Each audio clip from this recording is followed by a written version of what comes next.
My name's Frank Duplessis. I've been involved in the hospitality industry for approximately 20 years. I've run small venues and big venues. I hope that you'll enjoy these bar tips.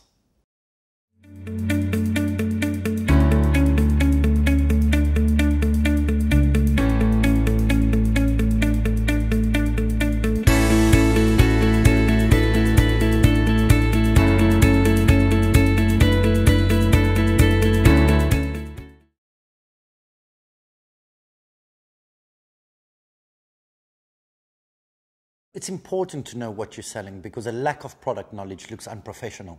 It's also easier to upsell and it cuts out time when serving a customer. Rugby people are not known for their patience, and if things are not right, then they'll soon tell us. I would start with the training register, as it's important to have some form of guide to see how they develop. But I would teach them gradually because there's just a lot to take in the beginning. So on the job is generally the best way.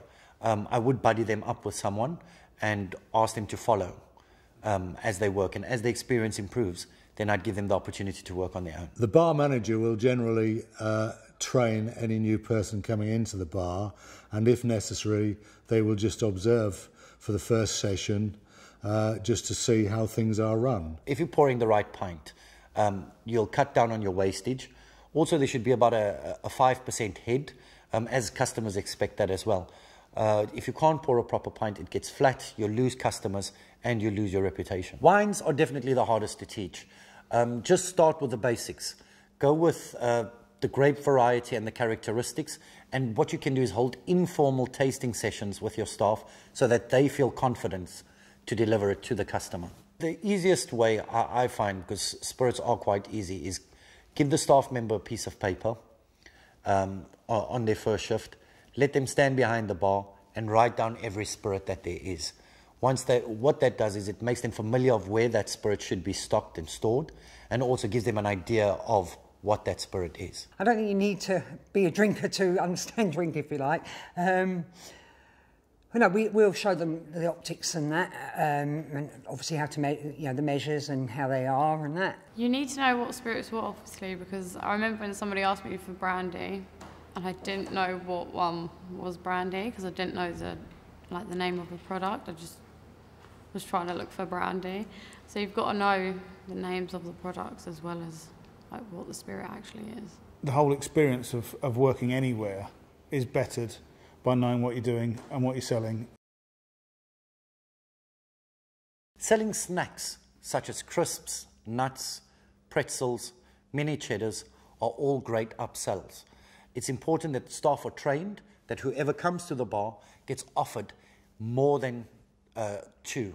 People will generally pick one up if they get offered more than two. Obviously, when they're serving drinks, we ask them to remind them, would you like peanuts or anything to go with that? You need to obviously make sure you've got soft drinks because you have children coming in, you have people that don't drink alcohol and people that drive, so always got to make sure you've got your soft drinks. And you get a lot of money from the soft drinks because there's a lot more people than you actually think that don't want to drink the alcohol when they come here. So serve lattes, cappuccinos, and herbal teas, as some people don't like caffeine.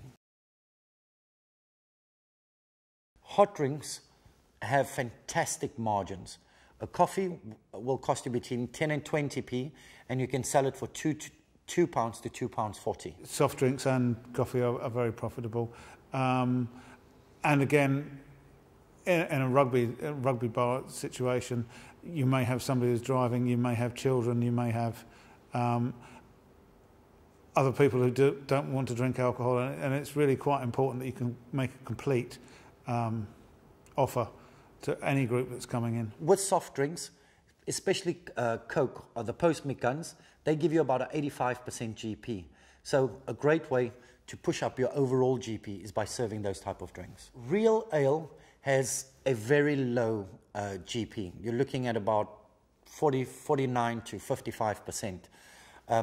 But what that does is that will bring in ale enthusiasts, and generally ale enthusiasts come with a crowd, and that's more revenue for the bar. Products that have the highest profit margins should be at eye level. They should be where customers can see it and are tempted into buying it. Make sure that the displays where they are at are clean and attractive. We like the display for our snacks and nibbles to look nice, so we use baskets. We don't like using the boxes or anything like that. We use a lot of baskets for crisps, for our chocolates. Products in the fridge should always have the labels facing forward. Products on the back shelf, display should always be clean, as that's where people tend to look, and they judge a place by their cleanliness. So the product should be clean looking, facing the customer, and tempting. You almost want the customer to lean over the bar and grab it. Chalkboards should also be used if there's any items that you're selling that the customer that's not in the customer's view. Yeah, if they're tucked away, behind the bar and nobody can see them, it doesn't even enter their head that they might be something they can have with their drink. I'd have a variety of stuff like crisps, nuts, chocolate. Then you've got food for all ages, sort of things. Like children like to have some chocolates and everything. Always make sure it's branded. People do like their brands. Generally, people are creatures of habit. Deals and bundles work well on event days, especially match days. I would recommend doing pitchers of beer or even bucket deals. It saves the bar from getting rammed.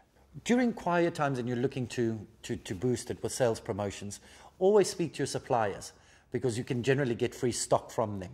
They will help you out, and then you can run beer clubs.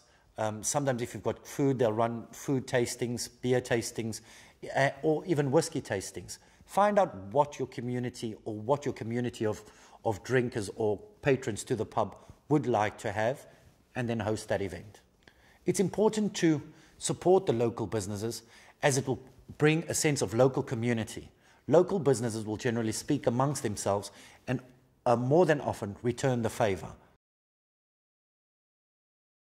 If you're hosting your own event, it's important to plan in advance. I would say minimum 3 months. You can go from theme nights to Elvis's birthday, to Bob Marley's birthday, to St. Patrick's Day, Valentine's Day. So there's various events that you can host and to bring people in. The reasons you do that is to boost revenue during quieter months. I would stay away from hosting any events towards the end of the month as people run out of money.